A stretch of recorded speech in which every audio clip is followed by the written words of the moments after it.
The whole film has a lot of issues that is touching upon. There's misinformation, there's mob mentality, there's cynicism. What was your reaction when the two of you read it? Did it feel too close to home? Shubham, I'll start with you. It is a familiar news and story for all of us, I guess, because it has been running in news of cases about stolen kids, especially in northern part of India. So it wasn't something which was unfamiliar to us. But the interesting part which got me hooked to the script was the relationship between two brothers and how it transformed into something else. And not just two brothers, though also the story deals about relationship in family, within family, and with a stranger, which is Jhumpa, which is very important. And how do we both deal with her? And that's the interesting part in the in the whole story of stolen kid and whole Pushkar news and misinformation and lynching. And lynching is another thing which is unfortunately have become very familiar to all of Indians these days. That was something which I really looking forward to, that how will Karan will shoot this, how will Karan will portray lynching, because it's a dicey place, you know. Usually you'll see the people who get lynched are not from upper middle class or middle class. So that's why I wanted to see that how Karan deals with this subject. I think Abhishek will. I think I knew that this is going to be a fresh film. As a member of the new generation of Indian actors, my whole goal is to always keep trying to work with filmmakers who come with a fresh approach. That's the main thing. Many people, they write good screenplays, they write good stories, but they're not able to execute new ideas. I think Karan Tejpal, that is what makes him different from other filmmakers or new voices which I've heard from India. He thinks differently. And also, I think he really prioritizes entertainment also. So when you're trying to send across a message, you don't want the audience to get bored of the message itself. You want the audience to have fun with the story and probably take whatever the moral questions we are raising through a film back home and, discuss it. I think Stolen is a film like that. And that is what excited me. I agree with your point that I think there was a lot of entertainment aspect. When I say entertainment, it's not like songs and dance. It felt like a very immersive experience. The problem with India and cinema is every time we talk about entertainment, it's about songs and dance. Yeah. I mean, that's not the only entertainment which we can derive from films. Yeah, I know.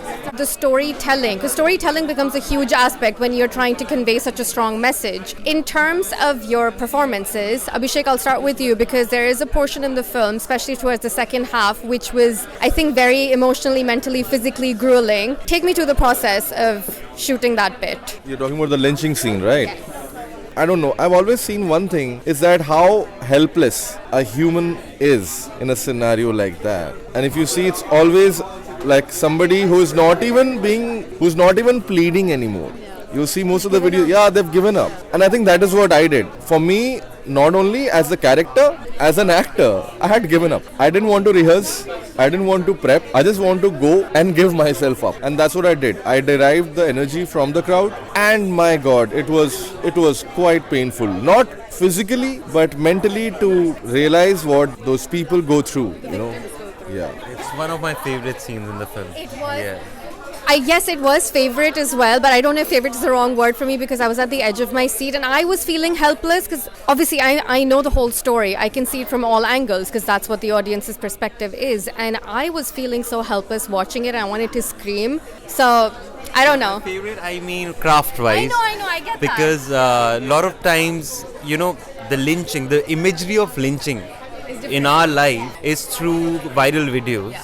And it's always from a long shot. So you don't see what's happening inside, you just hear some random voices, some beating up, and it's scary. It's very scary. It just scares you. And that's why the way they designed the film, they designed the scene, they came closer to the character. So for the first time it became human. Real, yeah. And it's not a horror thing. It is horror. It is very uncomfortable, but also it becomes more uncomfortable because now we are inside them. That imagery is new for me. I agree. And then on that note, this is a question for the two of you. When you're doing such a challenging film, there's a lot that you are sort of immersing yourself within as well to be able to give your authentic performances. How do you divide the person from the profession? Is that hard? No, I don't think so that it's hard or it's a task. I think it comes naturally if you are continuing acting in films and theatre. It does happen, but I think there are two parts of it. One is our preparation as an actor, and one is our preparation